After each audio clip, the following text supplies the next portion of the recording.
Bien le bonjour pirates, j'espère que vous allez bien. Alors récemment, nous avons commencé une histoire dans laquelle le héros était connu et apprécié de tous. Mais en réalité, ce n'était pas lui le vrai héros. Le héros se cachait dans l'ombre et faisait le travail de celui qui était exposé au monde. Et celui caché dans l'ombre était un mage noir, connu comme étant maudit. Bien sûr, si vous n'avez pas vu cet épisode, le premier épisode, il est préférable d'aller le voir histoire d'être à jour sur l'histoire. Dans cet épisode, on va voir un peu comment il se débrouille maintenant, car comme vous le savez, il a ouvert un portail dimensionnel afin de retourner dans ce monde, c'est-à-dire le monde actuel, la Corée du Sud. Et de son arrivée, il a remarqué qu'il y avait quand même pas mal de changements. Alors pour mieux savoir ce qui se passe, allons le rejoindre afin de comprendre.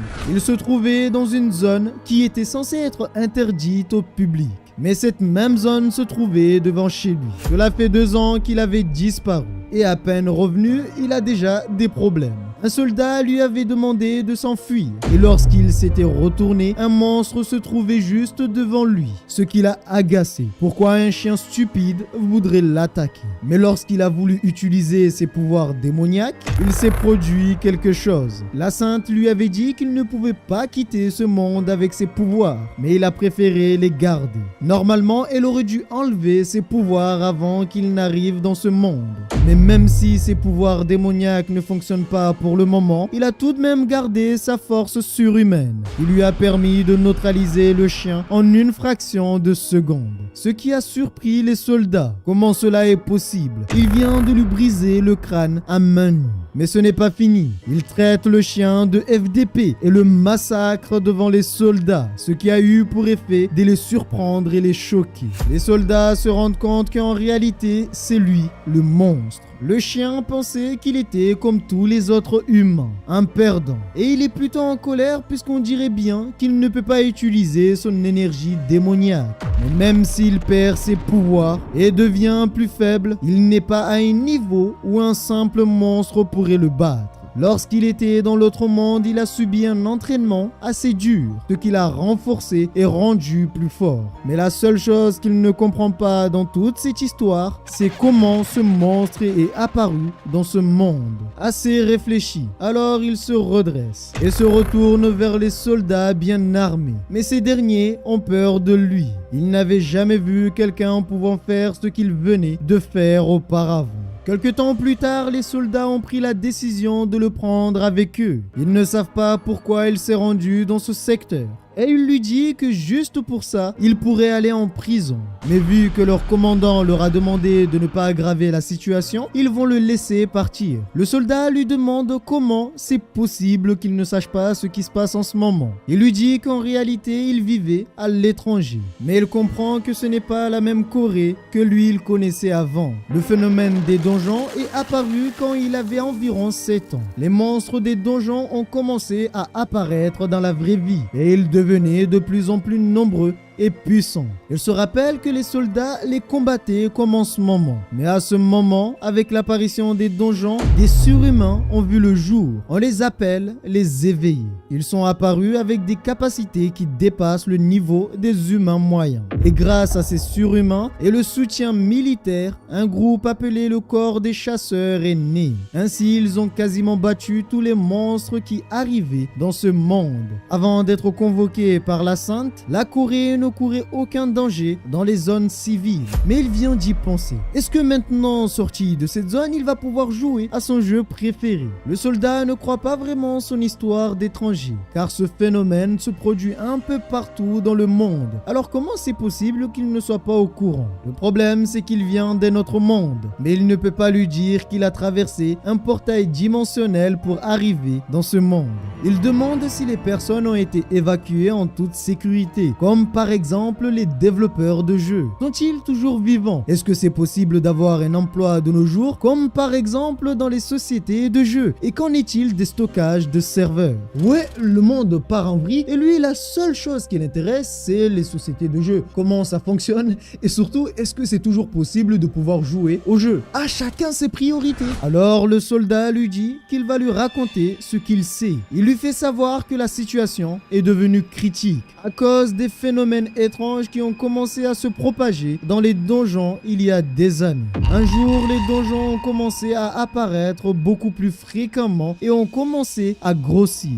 Mais ce n'est pas là le problème. Le plus gros problème était l'apparition fréquente des monstres gigantesques sans jamais s'arrêter. Et cela devenait incontrôlable. À cause de ça, les militaires ne pouvaient plus les gérer. Et la situation s'est tellement aggravée qu'ils ont été obligés de fermer certaines zones civiles. Depuis lors, l'armée a essayé différentes méthodes pour riposter. Mais ils sont en manque de nombre. Ils commencent à paniquer.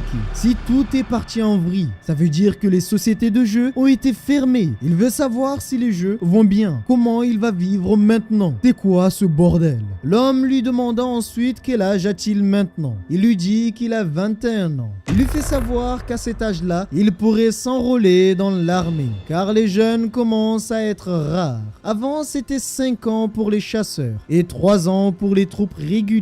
Mais l'homme lui fait savoir que tout a changé. Maintenant, c'est 5 ans dans l'armée pour tout le monde. Il a dû certainement avoir reçu sa lettre d'enrôlement, ce qui l'a glacé. Pourquoi lui? C'est pas sérieux tout ça. Il était revenu juste pour pouvoir se reposer et jouer tranquillement à son jeu. Mais là, maintenant, il va devoir s'enrôler dans l'armée. En plus, il n'a même pas pu se connecter au serveur de jeu. Il vient de recevoir un message. Alors, il vérifie et il vient bel et bien de recevoir son avis de date d'enrôlement. On dirait bien que c'est demain. Il ne comprend pas. Le timing est trop parfait. Comment c'est possible de recevoir autant de spam en si peu de temps? Il vient à peine de rentrer. Ça, mon ami, c'est ce qu'on appelle la force du narrateur. Ah ben, je peux te rajouter n'importe quoi à n'importe quel moment. Tu y verras que du feu. Et tu vas trouver ça tout à fait normal. Pour être ajouté à un moment de l'histoire qui s'est chié dessus, et à tout moment, tu vas trouver ça normal. Ce qui est intéressant dans toute cette histoire, c'est le fait qu'il s'en fout. En réalité, il s'en fout complètement de la situation. La seule chose qui l'intéresse actuellement, c'est de se reposer et jouer à son jeu. C'est tout. C'est tout ce qui l'intéresse. Pour l'enrôlement, absolument tout a changé. Car désormais, il note les gens avant de les envoyer dans une unité. Tout ceci est dû au fait qu'il manque de main-d'œuvre.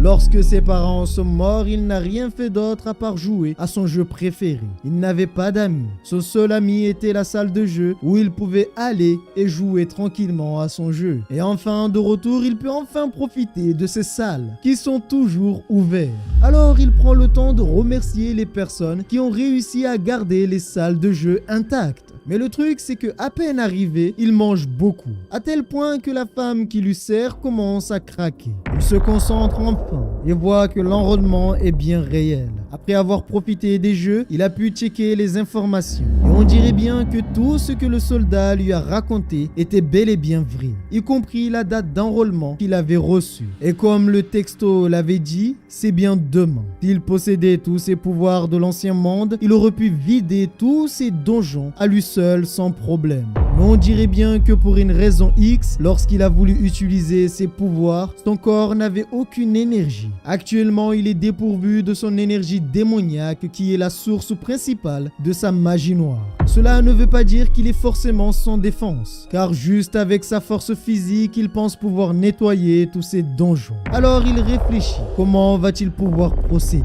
Les gens autour de lui ne comprennent pas ce qu'il fait, mais l'instant d'après, il a pris sa décision. Désormais, il va résoudre le problème des monstres à lui seul. Je sais pas jusqu'où va sa puissance, mais juste le fait qu'il affirme qu'il va pouvoir gérer tous ces monstres juste qu'avec sa force physique veut dire qu'il est extrêmement puissant. Mais il nous dit qu'avec sa force démoniaque, il aurait pu gérer ça sans problème. Mais juste l'instant d'après, il nous dit que juste avec sa force physique, il va pouvoir gérer le problème. Ah, il y a de quoi se poser des questions. Et pour rappel, c'était lui le plus fort dans l'ancien monde. Certes, il travaillait dans l'ombre, mais il faisait tout ce que le héros ne pouvait pas faire, à savoir vaincre les monstres les plus redoutables.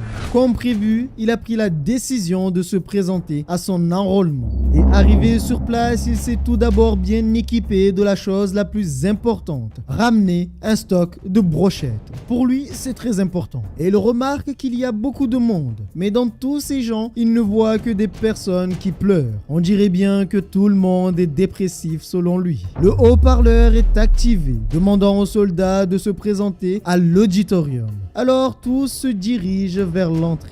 À peine arrivés, ils subissent tous une sacrée pression. On leur leur demande de se ranger, de ne pas regarder l'autre qui se trouve juste à côté, d'avancer d'un pas. Il a été surpris et impressionné. En passant, ces hommes l'ont fait penser à un mec qu'il avait entraîné. Il a la haine car il l'a oublié de le tuer avant de venir dans ce monde. Un soldat demande à tous ceux qui n'ont pas eu l'occasion de se présenter au poste de chasseur de lever la main. Il informe que le traitement des chasseurs est beaucoup plus différent par rapport aux soldats et le salaire est de 3 millions de won, ce qui équivaut chez nous à 2000 € à peu près. Mais on dirait bien que personne ne veut être chasseur car c'est le métier le plus dangereux. Les chasseurs sont envoyés directement au front, à savoir dans les donjons, et donc sont en première ligne. Certes, ils sont bien préparés, mais ont moins de chances de survie. Si un monstre puissant débarque, c'est eux qui risquent de mourir en premier. Mais c'est alors qu'un homme leva la main.